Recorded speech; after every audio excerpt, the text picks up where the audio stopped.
ಓಂ ಶಾಂತಿ. ಇಂದಿನ ದಿನಾಂಕ 31/12/2020. ತಮ್ಮೆಲ್ಲರಿಗೂ ಇನ್ ಅಡ್ವಾನ್ಸ್ ಹೊಸ ವರ್ಷದ ಶುಭಾಶಯಗಳು. ಮಧುರ ಮಕ್ಕಳೇ, ನಿಮ್ಮದು ಇದು ಈಶ್ವರೀಯ ಮೆಷಿನರಿ ಆಗಿದೆ. ನೀವು ಎಲ್ಲರನ್ನೂ ತಂದೆಯವರನ್ನಾಗಿ ಮಾಡಿ ಅವರಿಂದ ಬೇಅದ್ದಿನ ಆಸ್ತಿಯನ್ನು ಕೊಡಿಸುತ್ತೀರಿ. ಕರ್ಮೇಂದ್ರಿಯಗಳ ಚಂಚಲತೆಯು ಯಾವಾಗ ಸಮಾಪ್ತಿಯಾಗುವುದು? ಉತ್ತರ: ಯಾವಾಗ ನಿಮ್ಮ ಸ್ಥಿತಿಯು ಸತೋದವರೆಗೆ ತಲುಪುವುದೋ, ಅರ್ಥಾತ್ ಯಾವಾಗ ಆತ್ಮವು ತ್ರೇತಾದ ಸತೋ ಸ್ಥಿತಿಯವರೆಗೆ ತಲುಪುವುದೋ ಆಗ ಕರ್ಮೇಂದ್ರಿಯಗಳ ಚಂಚಲತೆಯು ನಿಂತು ಹೋಗುವುದು. ಈ ತಂದೆಯನ್ನು ಯಾರೂ ಅರಿತುಕೊಂಡಿಲ್ಲ. ಬ್ರಹ್ಮನ ಚರಿತ್ರೆಯ ಬಗ್ಗೆ ಯಾರಿಗೂ ತಿಳಿದಿಲ್ಲ. ಅವರ ಕರ್ತವ್ಯವನ್ನು ಅರಿತುಕೊಂಡಿಲ್ಲವೇ? ಕೃಷ್ಣ ಮತ್ತು ಶಿವನ ಮಹಿಮೆಯನ್ನು ಆಡುತ್ತಾರೆ, ಆದರೆ ಬ್ರಹ್ಮನ ಮಹಿಮೆ ಎಲ್ಲಿದೆ? ನಿರಾಕಾರ ತಂದೆಗೆ ಅಮೃತವನ್ನು ಕೊಡಲು ಅವಶ್ಯವಾಗಿ ಮುಖವಂತೂ ಬೇಕಲ್ಲವೇ? ಭಕ್ತಿ ಮಾರ್ಗದಲ್ಲಿ ತಂದೆಯನ್ನು ಎಂದು ಯಥಾರ್ಥ ರೀತಿಯಿಂದ ನೆನಪು ಮಾಡುವುದಿಲ್ಲ. ಈಗ ನೀವು ತಿಳಿದುಕೊಂಡಿದ್ದೀರಿ, ಇದು ಶಿವತಂದೆಯ ರಥವಾಗಿದೆ. ರಥಕ್ಕೂ ಶೃಂಗಾರ ಮಾಡುತ್ತಾರಲ್ಲವೇ? ಹೇಗೆ ಮೊಹಮ್ಮದರ ಕುದುರೆಯನ್ನು ಶೃಂಗರಿಸುತ್ತಾರೆ? ನೀವು ಮಕ್ಕಳು ಎಷ್ಟು ಚೆನ್ನಾಗಿ ಮನುಷ್ಯರಿಗೆ ತಿಳಿಸುತ್ತೀರಿ. ನೀವು ಎಲ್ಲರ ಮಹಿಮೆ ಮಾಡುತ್ತೀರಿ, ಹೇಳುತ್ತೀರಿ. ನೀವು ಈ ದೇವತೆಗಳಾಗಿದ್ದೀರಿ. ನಂತರ 84 ಜನ್ಮಗಳನ್ನು ತೆಗೆದುಕೊಂಡು ತಮೋಪ್ರಧಾನರಾಗಿದ್ದೀರಿ. ಈಗ ಮತ್ತೆ ಸತೋಪ್ರಧಾನರಾಗಬೇಕಾಗಿದೆ. ಅದಕ್ಕಾಗಿ ಯೋಗವೂ ಬೇಕು. ಆದರೆ ಅದನ್ನು ಕೆಲವರು ಬಹಳ ಕಷ್ಟವೆಂದು ತಿಳಿಯುತ್ತಾರೆ. ಇದು ಅರ್ಥವಾಗಿ ಬಿಟ್ಟರೆ ಬಹಳ ಖುಷಿಯ ನಶೆ ಏರುವುದು. ತಿಳಿಸಿಕೊಡುವವರಿಗೆ ಇನ್ನೂ ಹೆಚ್ಚು ನಶೆ ಏರುವುದು.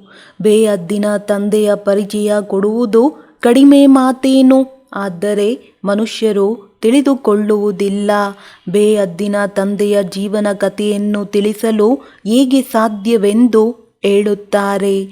ತಂದೆಯು ತಿಳಿಸುತ್ತಾರೆ, ಮಕ್ಕಳೇ, ಪಾವನರಾಗಿ, ಏ ಪತಿತ ಪಾವನ ಬನ್ನಿ ಎಂದು ನೀವು ಕರೆಯುತ್ತಿದ್ದೀರಲ್ಲವೇ? ಗೀತೆಯಲ್ಲಿಯೂ ಮನ್ಮನಾಭವ ಶಬ್ದವಿದೆ, ಆದರೆ ಅದರ ತಿಳುವಳಿಕೆಯು ಯಾರ ಬಳಿಯೂ ಇಲ್ಲ. ತಂದೆಯು ಆತ್ಮದ ಜ್ಞಾನವನ್ನು ಎಷ್ಟು ಸ್ಪಷ್ಟ ಮಾಡಿ ತಿಳಿಸುತ್ತಾರೆ. ಯಾವುದೇ ಶಾಸ್ತ್ರಗಳಲ್ಲಿ ಈ ಮಾತುಗಳಿಲ್ಲ. ಬಲೆ ಆತ್ಮವು ಬಿಂದುವಾಗಿ ಭ್ರುಕುಟಿಯ ಮಧ್ಯದಲ್ಲಿ ನಕ್ಷತ್ರ ಸಮಾನವಾಗಿದೆ ಎಂದು ಹೇಳುತ್ತಾರೆ. ಆದರೆ ಯಥಾರ್ಥ ರೀತಿಯಿಂದ ಯಾರ ಬುದ್ಧಿಯಲ್ಲಿಯೂ ಇಲ್ಲ. ಅದನ್ನು ಅರಿತುಕೊಳ್ಳಬೇಕಾಗಿದೆ. ಕಲಿಯುಗದಲ್ಲಿ ಎಲ್ಲರೂ ಅಸತ್ಯ ಮನುಷ್ಯರಿದ್ದಾರೆ. ಸತ್ಯಯುಗದಲ್ಲಿ ಸತ್ಯವಂತರಾಗಿರುತ್ತಾರೆ. ಭಕ್ತಿ ಮಾರ್ಗದಲ್ಲಿ ಮನುಷ್ಯರು ಇವೆಲ್ಲವೂ ಈಶ್ವರನನ್ನು ಮಿಲನ ಮಾಡುವ ಮಾರ್ಗವಾಗಿದೆ ಎಂದು ತಿಳಿಯುತ್ತಾರೆ. ಆದ್ದರಿಂದ ನೀವು ಮೊದಲು ಇಲ್ಲಿಗೆ ಏಕೆ ಬಂದಿದ್ದೀರಿ ಎಂದು ಫಾರ್ಮ್ ಅನ್ನು ತುಂಬಿಸಿ. ಇದಕ್ಕಿಂತಲೂ ನೀವು ಬೇಅದ್ದಿನ ತಂದೆಯ ಪರಿಚಯ ಕೊಡಬೇಕಾಗಿದೆ. ಆತ್ಮದ ತಂದೆ ಯಾರು ಎಂದು ನೀವು ಕೇಳುತ್ತೀರಿ. ಸರ್ವವ್ಯಾಪಿ ಎಂದು ಹೇಳುವುದರಿಂದ ಯಾವುದೇ ಅರ್ಥವೇ ಬರುವುದಿಲ್ಲ. ಎಲ್ಲರ ತಂದೆ ಯಾರು? ಇದು ಮುಖ್ಯ ಮಾತಾಗಿದೆ. ತಮ್ಮ ತಮ್ಮ ಮನೆಯಲ್ಲಿಯೂ ನೀವು ತಿಳಿಸಬಲ್ಲಿರಿ. ಏಣಿ, ತ್ರಿಮೂರ್ತಿ, ಕಲ್ಪವೃಕ್ಷ, ಈ ಒಂದೆರಡು ಮುಖ್ಯ ಚಿತ್ರಗಳು ಬಹಳ ಅತ್ಯವಶ್ಯಕವಾಗಿದೆ.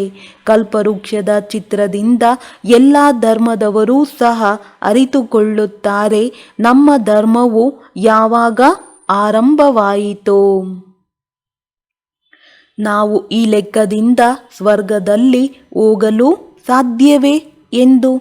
ಯಾರು ಕೊನೆಯಲ್ಲಿ ಬರುವರೋ ಅವರು ಸ್ವರ್ಗದಲ್ಲಿ ಹೋಗಲು ಸಾಧ್ಯವಿಲ್ಲ. ಬಾಕಿ ಶಾಂತಿಧಾಮದಲ್ಲಿ ಹೋಗುತ್ತಾರೆ. ವೃಕ್ಷದ ಚಿತ್ರದಿಂದಲೂ ಬಹಳ ಸ್ಪಷ್ಟವಾಗುತ್ತದೆ. ಯಾವ ಯಾವ ಧರ್ಮಗಳು ಕೊನೆಯಲ್ಲಿ ಬಂದಿವೆಯೋ ಆ ಧರ್ಮದ ಆತ್ಮಗಳು ಅವಶ್ಯವಾಗಿ ಮೇಲೆ ಹೋಗಿ ವಿರಾಜಮಾನವಾಗುತ್ತಾರೆ. ನಿಮ್ಮ ಬುದ್ಧಿಯಲ್ಲಿ ಇಡೀ ತಳಹದಿಯನ್ನು ಹಾಕಲಾಗುತ್ತದೆ. ತಂದೆಯು ತಿಳಿಸುತ್ತಾರೆ, ಆದಿ ಸನಾತನ ದೇವಿ ದೇವತಾ ಧರ್ಮದ ಸಸಿಯಂತೂ ನಾಟಿಯಾಯಿತು. ಆದರೆ ವೃಕ್ಷದ ಎಲೆಗಳನ್ನೂ ಸಹ ನೀವು ತಯಾರು ಮಾಡಬೇಕಾಗಿದೆ. ಎಲೆಗಳಿಲ್ಲದೆ ವೃಕ್ಷವಿರುವುದಿಲ್ಲ.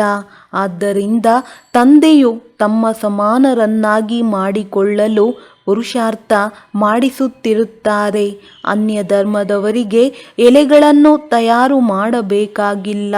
ಅವರಂತೂ ಆ ಧರ್ಮಪಿತರ ಹಿಂದೆ ಮೇಲಿಂದ ಬರುತ್ತಾರೆ, ತಳಹದಿಯನ್ನು ಹಾಕುತ್ತಾರೆ, ಮತ್ತೆ ಎಲೆಗಳು ಅವರ ಹಿಂದೆ ಮೇಲಿನಿಂದ ಬರತೊಡಗುತ್ತಾರೆ.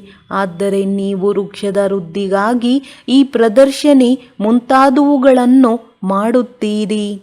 ಇದರಿಂದ ಎಲೆಗಳು ಹೊರಡುತ್ತವೆ, ಮತ್ತೆ ಬಿರುಗಾಳಿಗಳು ಬಂದರೆ ಬಿದ್ದು ಹೋಗುತ್ತವೆ, ಬಾಡಿ ಹೋಗುತ್ತವೆ. ಈ ಆದಿ ಸನಾತನ ದೇವಿ ದೇವತಾ ಧರ್ಮದ ಸ್ಥಾಪನೆಯಾಗುತ್ತಿದೆ. ಇದರಲ್ಲಿ ಯುದ್ಧದ ಯಾವುದೇ ಮಾತಿಲ್ಲ. ಕೇವಲ ತಂದೆಯನ್ನು ನೆನಪು ಮಾಡಬೇಕು ಮತ್ತು ಮಾಡಿಸಬೇಕಾಗಿದೆ. ನೀವು ಎಲ್ಲರಿಗೆ ಹೇಳುತ್ತೀರಿ, ಮತ್ಯಾವುದೆಲ್ಲ ರಚನೆ ಇದೆಯೋ ಅದೆಲ್ಲವನ್ನು ಬಿಡಿ. ರಚನೆಯಿಂದ ಎಂದೂ ಆಸ್ತಿಯು ಸಿಗಲು ಸಾಧ್ಯವಿಲ್ಲ. ರಚಯಿತ ತಂದೆಯನ್ನೇ ನೆನಪು ಮಾಡಬೇಕಾಗಿದೆ, ಮತ್ಯಾರ ನೆನಪು ಬರಬಾರದು. ತಂದೆಯ ಮಕ್ಕಳಿಗಾಗಿ ಜ್ಞಾನದಲ್ಲಿ ಬಂದು ಮತ್ತೆ ಒಂದು ವೇಳೆ ಇಂತಹ ಯಾವುದೇ ಕರ್ಮ ಮಾಡುತ್ತಾರೆಂದರೆ ಅದರ ಹೊರೆಯು ತಲೆಯ ಮೇಲೇರುತ್ತದೆ. ತಂದೆಯು ಪಾವನರನ್ನಾಗಿ ಮಾಡಲು ಬರುತ್ತಾರೆ. ಮತ್ತೆ ಒಂದು ವೇಳೆ ಅಂತಹ ಕೆಲಸವನ್ನು ಮಾಡಿದರೆ ಇನ್ನೂ ಪತಿತರಾಗಿ ಬಿಡುತ್ತಾರೆ. ಆದ್ದರಿಂದ ತಂದೆಯು ತಿಳಿಸುತ್ತಾರೆ, ಮಕ್ಕಳೇ, ತಮಗೆ ನಷ್ಟವಾಗುವಂತಹ ಯಾವುದೇ ಕೆಲಸವನ್ನು ಮಾಡಬೇಡಿ. ತಂದೆಯ ನಿಂದನೆಯಾಗುತ್ತದೆಯಲ್ಲವೇ? ವಿಕರ್ಮಗಳು ಹೆಚ್ಚಾಗುವಂಥ ಕರ್ಮವನ್ನು ಮಾಡಬೇಡಿ. ಪಥ್ಯವನ್ನು ಇಡಬೇಕಾಗಿದೆ. ಔಷಧಿಯನ್ನು ಕೊಡುವಾಗಲೂ ಪಥ್ಯವನ್ನಿಡಲಾಗುತ್ತದೆ. ಈ ಹುಳಿ ಇತ್ಯಾದಿಯನ್ನು ತಿನ್ನಬಾರದೆಂದು ವೈದ್ಯರು ಹೇಳಿದರೆ ಅದನ್ನು ಪಾಲಿಸಬೇಕು. ಕರ್ಮೇಂದ್ರಿಯಗಳನ್ನು ವಶ ಮಾಡಿಕೊಳ್ಳಬೇಕಾಗಿದೆ. ಒಂದು ವೇಳೆ ಮುಚ್ಚಿಟ್ಟುಕೊಂಡು ತಿನ್ನುತ್ತಿದ್ದರೆ ಮತ್ತೆ ಆ ಔಷಧಿಯ ಪ್ರಭಾವ ಬೀರುವುದಿಲ್ಲ. ಅದಕ್ಕೆ ಆಸಕ್ತಿ ಎಂದು ಹೇಳಿದ್ದಾರೆ. ತಂದೆಯು ಮಕ್ಕಳೇ, ಇದನ್ನು ಮಾಡಬೇಡಿ ಎಂದು ಶಿಕ್ಷಣ ಕೊಡುತ್ತಾರೆ. ಸರ್ಜನ್ ಅಲ್ಲವೇ? ಬಾಬಾ ಮನಸ್ಸಿನಲ್ಲಿ ಬಹಳ ಸಂಕಲ್ಪಗಳು ಬರುತ್ತವೆ ಎಂದು ಬರೆಯುತ್ತಾರೆ. ಮಕ್ಕಳೇ, ಎಚ್ಚರಿಕೆಯಿಂದಿರಬೇಕಾಗಿದೆ. ಕೆಟ್ಟ ಸ್ವಪ್ನಗಳು, ಮನಸ್ಸಿನಲ್ಲಿ ಸಂಕಲ್ಪ ಇತ್ಯಾದಿಗಳು ಬಹಳ ಬರುತ್ತವೆ. ಇದಕ್ಕೆ ಹೆದರಬಾರದು. ಸತ್ಯ ತ್ರೇತಾಯುಗದಲ್ಲಿ ಈ ಮಾತುಗಳು ಬರುವುದಿಲ್ಲ. ನೀವು ಎಷ್ಟು ಸಮೀಪವಾಗತೊಡಗುವಿರೋ, ಸತೋ ಸ್ಥಿತಿಯವರೆಗೆ ತಲುಪುವಿರೋ, ಆಗ ಕರ್ಮೇಂದ್ರಿಯಗಳ ಚಂಚಲತೆಯು ನಿಂತು ಹೋಗುವುದು. ಕರ್ಮೇಂದ್ರಿಯಗಳು ವಶವಾಗುತ್ತವೆ. ಸತ್ಯ ತ್ರೇತಾಯುಗದಲ್ಲಿ ವಶದಲ್ಲಿರುತ್ತಲ್ಲವೇ? ಯಾವಾಗ ಆ ತ್ರೇತಾದ ಸ್ಥಿತಿಯನ್ನು ತಲುಪುವಿರೋ ಆಗ ವಶವಾಗುತ್ತದೆ. ಮತ್ತೆ ಸತ್ಯಯುಗದ ಸ್ಥಿತಿಯಲ್ಲಿ ಬಂದಾಗ ಸತೋ ಪ್ರಧಾನರಾಗಿ ಬಿಡುತ್ತೀರಿ. ಆಗ ಎಲ್ಲ ಕರ್ಮೇಂದ್ರಿಯಗಳು ಪೂರ್ಣ ವಶವಾಗುತ್ತವೆ. ಕರ್ಮೇಂದ್ರಿಯಗಳು ವಶದಲ್ಲಿ ತಲ್ಲವೇ? ಇದೇನು ಹೊಸ ಮಾತಲ್ಲ. ಇಂದು ಕರ್ಮೇಂದ್ರಿಯಗಳಿಗೆ ವಶವಾಗಿದ್ದೀರಿ. ನಾಳೆ ಮತ್ತೆ ಪುರುಷಾರ್ಥ ಮಾಡಿ ಕರ್ಮೇಂದ್ರಿಯಗಳನ್ನು ವಶಪಡಿಸಿಕೊಳ್ಳುತ್ತೀರಿ. 84 ಜನ್ಮಗಳಲ್ಲಿ ಇಳಿಯುತ್ತಾ ಬಂದಿದ್ದೀರಿ. ಈಗ ಹಿಂತಿರುಗಬೇಕಾಗಿದೆ. ಎಲ್ಲರೂ ಸತೋಪ್ರಧಾನ ಸ್ಥಿತಿಯಲ್ಲಿ ಹೋಗಬೇಕಾಗಿದೆ. ನಾವು ಎಷ್ಟು ಪಾಪ ಎಷ್ಟು ಪುಣ್ಯ ಮಾಡಿದೆವೆಂದು ತಮ್ಮ ಚಾರ್ಟನ್ನು ನೋಡಿಕೊಳ್ಳಿ. ತಂದೆಯನ್ನು ನೆನಪು ಮಾಡುತ್ತಾ ಮಾಡುತ್ತಾ ತಮೋ ಪ್ರಧಾನ ಸ್ಥಿತಿಯಿಂದ ಸತೋ ಸ್ಥಿತಿಯವರೆಗೆ ತಲುಪಿದಾಗ ಕರ್ಮೇಂದ್ರಿಯಗಳು ವಶವಾಗುತ್ತವೆ. ಆಗ ನಿಮಗೆ ಇನ್ನು ಯಾವುದೇ ಬಿರುಗಾಳಿಗಳು ಬರುವುದಿಲ್ಲವೆಂಬುದು ಅನುಭವವಾಗುವುದು. ಆ ಸ್ಥಿತಿಯು ಬರುವುದು ಮತ್ತೆ ಸತೋ ಪ್ರಧಾನತೆಯಲ್ಲಿ ಹೊರಟು ಹೋಗುವಿರಿ. ಪರಿಶ್ರಮ ಪಟ್ಟು ಪಾವನವಾಗುವುದರಿಂದ ಖುಷಿಯ ನಶೆಯು ಏರುವುದು. ಯಾರೇ ಬಂದರೂ ಸಹ ಅವರಿಗೆ ತಿಳಿಸಬೇಕು ಹೇಗೆ ನೀವು 84 ಜನ್ಮಗಳನ್ನು ತೆಗೆದುಕೊಂಡಿದ್ದೀರಿ. ಯಾರು 84 ಜನ್ಮಗಳನ್ನು ತೆಗೆದುಕೊಂಡಿದ್ದಾರೆಯೋ ಅವರೇ ತಿಳಿದುಕೊಳ್ಳುತ್ತಾರೆ. ಮತ್ತೆ ಹೇಳುತ್ತಾರೆ, ನಾವೀಗ ತಂದೆಯನ್ನು ನೆನಪು ಮಾಡಿ ಮಾಲೀಕರಾಗಬೇಕಾಗಿದೆ. 84 ಜನ್ಮಗಳನ್ನು ಅರಿತುಕೊಳ್ಳದೇ ಇದ್ದರೆ ಬಹುಶಃ ಅವರು ರಾಜಧಾನಿಗೆ ಮಾಲೀಕರಾಗಿರುವುದಿಲ್ಲ. ನಾವಂತೂ ಧೈರ್ಯ ತರಿಸುತ್ತೇವೆ, ಒಳ್ಳೆಯ ಮಾತನ್ನು ತಿಳಿಸುತ್ತೇವೆ. ನೀವು ಕೆಳಗಿಳಿಯುತ್ತೀರಿ. ಯಾರು 84 ಜನ್ಮಗಳನ್ನು ತೆಗೆದುಕೊಂಡಿರುವರೋ ಅವರಿಗೆ ಬಹಳ ಬೇಗನೆ ಸ್ಮೃತಿಗೆ ಬರುವುದು. ತಂದೆಯು ತಿಳಿಸುತ್ತಾರೆ, ನೀವು ಶಾಂತಿಧಾಮದಲ್ಲಿ ಪವಿತ್ರರಾಗಿದ್ದೀರಲ್ಲವೇ. ಈಗ ಮತ್ತೆ ನಿಮಗೆ ಶಾಂತಿಧಾಮ ಸುಖಧಾಮದಲ್ಲಿ ಹೋಗುವ ಮಾರ್ಗವನ್ನು ತಿಳಿಸುತ್ತೇನೆ. ಮತ್ಯಾರು ಮಾರ್ಗವನ್ನು ತಿಳಿಸಲು ಸಾಧ್ಯವಿಲ್ಲ. ಶಾಂತಿಧಾಮಕ್ಕೂ ಸಹ ಪಾವನ ಆತ್ಮರೇ ಹೋಗಲು ಸಾಧ್ಯ. ಎಷ್ಟು ತುಕ್ಕು ಕಳೆಯುತ್ತಾ ಹೋಗುವುದೋ ಅಷ್ಟು ಶ್ರೇಷ್ಠ ಪದವಿ ಸಿಗುವುದು. ಯಾರೆಷ್ಟು ಪುರುಷಾರ್ಥ ಮಾಡುವರೋ ಅಷ್ಟು ಪ್ರತಿಯೊಬ್ಬರ ಪುರುಷಾರ್ಥವನ್ನಂತೂ ನೀವು ನೋಡುತ್ತಿದ್ದೀರಿ. ತಂದೆಯೂ ಸಹ ಬಹಳ ಒಳ್ಳೆಯ ಸಹಯೋಗವನ್ನು ನೀಡುತ್ತಾರೆ. ಇವರಂತೂ ಹಳೆಯ ಮಗುವಾಗಿದ್ದಾರೆ ಎಂದು ನೀವು ಪ್ರತಿಯೊಬ್ಬರ ನಾಡಿಯನ್ನು ನೋಡಿ ತಿಳಿದುಕೊಳ್ಳುತ್ತೀರಲ್ಲವೇ. ಯಾರು ಬುದ್ಧಿವಂತರಾಗಿರುವರೋ ಅವರು ಕೂಡಲೇ ತಿಳಿದುಕೊಳ್ಳುತ್ತಾರೆ. ಬೇಹದ್ದಿನ ತಂದೆಯಾಗಿದ್ದಾರೆ. ಅವರಿಂದ ಅವಶ್ಯವಾಗಿ ಸ್ವರ್ಗದ ಆಸ್ತಿಯು ಸಿಗಬೇಕು. ಅದು ಸಿಕ್ಕಿತು, ಈಗ ಇಲ್ಲ, ಪುನಃ ಸಿಗುತ್ತಿದೆ. ಗುರಿ ಧ್ಯೇಯವೂ ಸಹ ಸನ್ಮುಖದಲ್ಲಿದೆ. ತಂದೆಯು ಯಾವಾಗ ಸ್ವರ್ಗದ ಸ್ಥಾಪನೆ ಮಾಡಿದ್ದರೋ ಆಗ ನೀವು ಸ್ವರ್ಗದ ಮಾಲೀಕರಾಗಿದ್ದೀರಿ. ಮತ್ತೆ 84 ಜನ್ಮಗಳನ್ನು ತೆಗೆದುಕೊಂಡು ಕೆಳಗಿಳಿಯುತ್ತಾ ಬಂದಿದ್ದೀರಿ. ಈಗ ನಿಮ್ಮದು ಇದು ಅಂತಿಮ ಜನ್ಮವಾಗಿದೆ.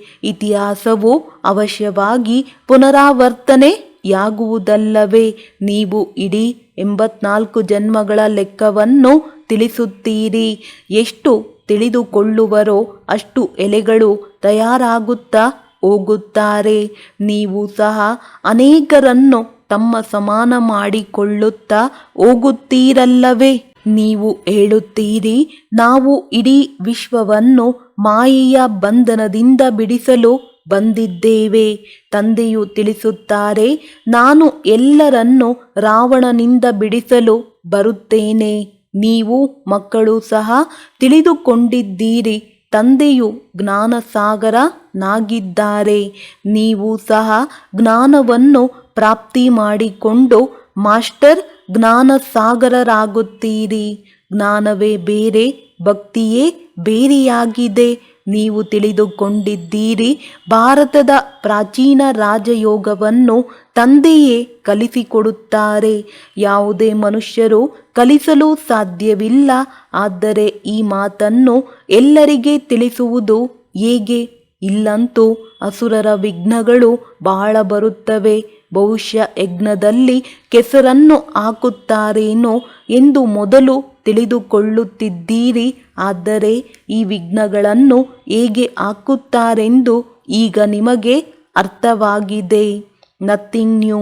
ಕಲ್ಪದ ಮೊದಲೂ ಸಹ ಇದು ಆಗಿತ್ತು. ನಿಮ್ಮ ಬುದ್ಧಿಯಲ್ಲಿ ಇಡೀ ಚಕ್ರವು ಸುತ್ತುತ್ತಿರುತ್ತದೆ. ತಂದೆಯು ನಮಗೆ ಸೃಷ್ಟಿಯ ಆದಿ ಮಧ್ಯ ಅಂತ್ಯದ ರಹಸ್ಯವನ್ನು ತಿಳಿಸುತ್ತಿದ್ದಾರೆ. ತಂದೆಯು ನಮಗೆ ಲೈಟ್ ಹೌಸ್ನ ಬಿರುದನ್ನು ಕೊಡುತ್ತಾರೆ. ಒಂದು ಕಣ್ಣಿನಲ್ಲಿ ಮುಕ್ತಿಧಾಮ, ಇನ್ನೊಂದು ಕಣ್ಣಿನಲ್ಲಿ ಜೀವನ್ ಮುಕ್ತಿಧಾಮ.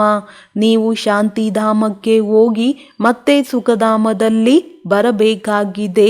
ಇದು ದುಃಖಧಾಮವಾಗಿದೆ. ತಂದೆಯು ತಿಳಿಸುತ್ತಾರೆ, ಈ ಕಣ್ಣುಗಳಿಂದ ಏನೆಲ್ಲವನ್ನು ನೋಡುತ್ತೀರೋ ಅದೆಲ್ಲವನ್ನು ಮರೆಯಿರಿ. ತಮ್ಮ ಶಾಂತಿಧಾಮವನ್ನು ನೆನಪು ಮಾಡಿ. ಆತ್ಮವು ತನ್ನ ತಂದೆಯನ್ನು ನೆನಪು ಮಾಡಬೇಕಾಗಿದೆ. ಇದಕ್ಕೆ ಅವ್ಯಭಿಚಾರಿ ಯೋಗವೆಂದು ಹೇಳಲಾಗುತ್ತದೆ. ಜ್ಞಾನವನ್ನು ಸಹ ಒಬ್ಬರಿಂದಲೇ ಕೇಳಬೇಕಾಗಿದೆ. ಇದು ಅವ್ಯಭಿಚಾರಿ ಜ್ಞಾನವಾಗಿದೆ.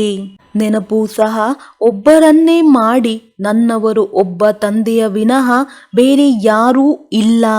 ಎಲ್ಲಿಯವರೆಗೆ ತಮ್ಮನ್ನು ಆತ್ಮನಿಶ್ಚಯ ಮಾಡಿಕೊಳ್ಳುವುದಿಲ್ಲವೋ ಅಲ್ಲಿಯವರೆಗೆ ಒಬ್ಬರ ನೆನಪು ಬರುವುದಿಲ್ಲ.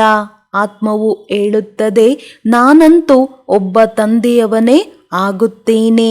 ನಾನು ತಂದೆಯ ಬಳಿ ಹೋಗಬೇಕಾಗಿದೆ. ಈ ಶರೀರವಂತೂ ಹಳೆಯದು, ಜಡೀಭೂತವಾಗಿದೆ.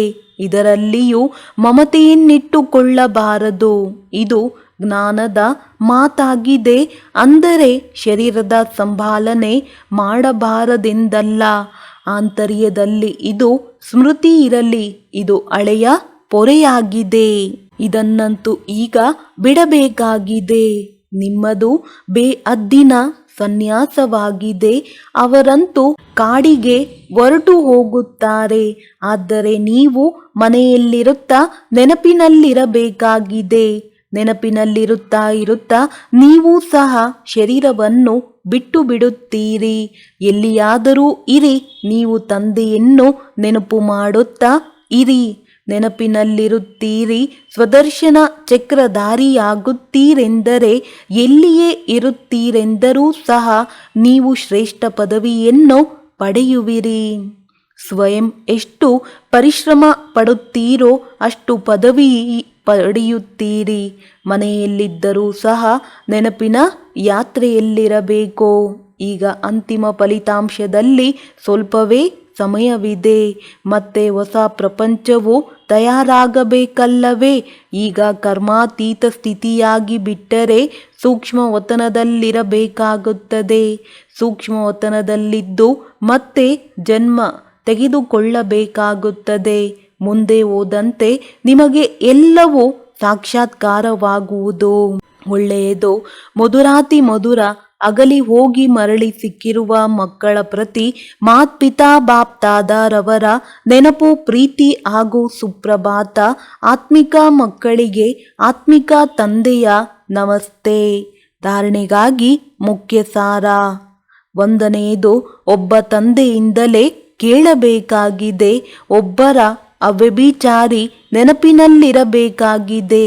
ಈ ಶರೀರದ ಸಂಭಾಲನೆ ಮಾಡಬೇಕು, ಆದರೆ ಮಮತೆಯನ್ನಿಟ್ಟುಕೊಳ್ಳಬಾರದು. 2ನೇದು, ತಂದೆಯು ಯಾವ ಪಥ್ಯವನ್ನು ತಿಳಿಸಿದ್ದಾರೆಯೋ ಅದನ್ನು ಪೂರ್ಣ ರೀತಿಯಲ್ಲಿ ಪಾಲನೆ ಮಾಡಬೇಕಾಗಿದೆ. ತಂದೆಯ ನಿಂದನೆಯಾಗುವಂತಹ, ಪಾಪದ ಖಾತೆಯು ಬೆಳೆಯುವಂತಹ ಯಾವುದೇ ಇಂತಹ ಕರ್ಮ ಮಾಡಬಾರದು. ತಮ್ಮನ್ನು ಮೋಸದಲ್ಲಿ ಸಿಲುಕಿಸಿಕೊಳ್ಳಬಾರದು. ವರದಾನ: ತಮ್ಮ ವಿಶಾಲ ಬುದ್ಧಿರೂಪಿ ತಿಜೋರಿಯ ಮುಖಾಂತರ ಜ್ಞಾನ ರತ್ನಗಳನ್ನು ದಾನ ಮಾಡುವಂತಹ ಮಹಾದಾನಿ ಭವ. ಬುದ್ಧಿ ಎಲ್ಲ ಕರ್ಮೇಂದ್ರಿಯಗಳ ಶಿರೋಮಣಿ ಎಂದು ಕರೆಯಲಾಗಿದೆ. ಯಾರಿಗೆ ವಿಶಾಲ ಬುದ್ಧಿ ಇದೆ, ಅರ್ಥಾತ್ ಯಾರ ಬುದ್ಧಿ ಸುಶೀಲವಾಗಿದೆ, ಅವರ ಮಸ್ತಕ ಸದಾ ಹೊಳೆಯುತ್ತಿರುತ್ತದೆ. ಏಕೆಂದರೆ ಬುದ್ಧಿರೂಪಿ ತ್ರಿಜೋರಿಯಲ್ಲಿ ಇಡೀ ಜ್ಞಾನ ತುಂಬಿರುತ್ತದೆ. ಅವರು ತಮ್ಮ ಬುದ್ಧಿರೂಪಿ ತಿಜೋರಿಯಿಂದ ಜ್ಞಾನದ ರತ್ನದ ದಾನ ಮಾಡಿ ಮಹಾದಾನಿಯಾಗಿ ಬಿಡುತ್ತಾರೆ. ನೀವು ಬುದ್ಧಿಗೆ ಸದಾ ಜ್ಞಾನದ ಭೋಜನ ಕೊಡುತ್ತೀರಿ. ಬುದ್ಧಿ ಒಂದು ವೇಳೆ ಜ್ಞಾನ ಬಲದಿಂದ ಭರ್ಪೂರಿದ್ದಾಗ ಪ್ರಕೃತಿಯನ್ನು ಸಹ ಯೋಗ ಬಲದಿಂದ ಸರಿ ಮಾಡಿಬಿಡುತ್ತಾರೆ. ಸರ್ವೋತ್ತಮ ಬುದ್ಧಿಯುಳ್ಳವರು ಸಂಪೂರ್ಣ ಜ್ಞಾನದಿಂದ ಸರ್ವೋತ್ತಮ ಸಂಪಾದನೆ ಮಾಡಿ ವೈಕುಂಠದ ಬಾದ್ಶಾಹಿ ಪ್ರಾಪ್ತಿ ಮಾಡಿಕೊಳ್ಳುತ್ತಾರೆ. ಸ್ಲೋಗನ್: ಶಕ್ತಿ ಸ್ವರೂಪ ಸ್ಥಿತಿಯ ಅನುಭವ ಮಾಡಬೇಕಾದರೆ ಸಂಕಲ್ಪಗಳ ಗತಿಯನ್ನು ಶಾಂತವಾಗಿ ಮಾಡಿಕೊಳ್ಳಿ. ಒಳ್ಳೆಯದು. ಓಂ ಶಾಂತಿ.